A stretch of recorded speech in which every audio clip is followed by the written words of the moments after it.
Don Trolliano binawian ng TNT tropang 5G. Monster performance dito sa The Don ng SMB. Tinambakan ng Beerman ng tropang 5G para itablang series sa 1-1.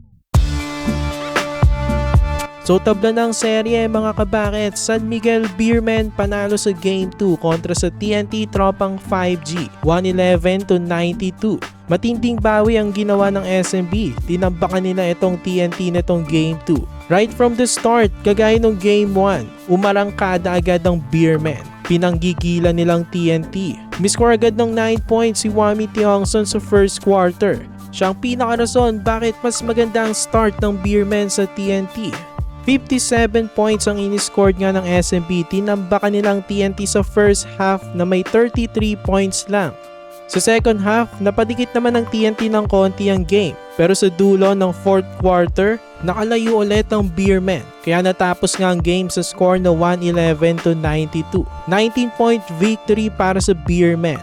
Don Trolliano, after ng masamang performance ng Game 1, bumawi siya ng todo this game. Pinangunahan niya ang kanyang team, umiscore siya ng 22 points at very efficient 6 out of 8 sa field.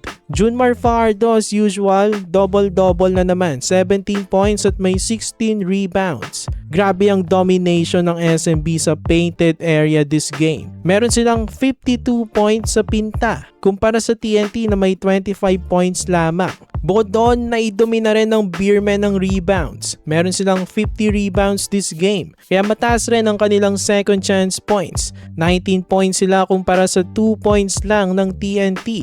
Hindi lang kay Junmar nahihirapan ng TNT, pati kay Brondial. Nakahakot nga ng 12 rebounds itong si Rodney. Pag pinagsama sila ni JMF, meron silang 28 rebounds combined. Halos pantay na ng buong TNT na may 35 rebounds lang. Ngayon, tied 1-1 na nga ang best of 7 series. Bukas ang Game 3. Sino sa tingin nyo ang aabante? For more PBA content, i-like nyo ng ating video at mag-subscribe na rin sa JB Buckets.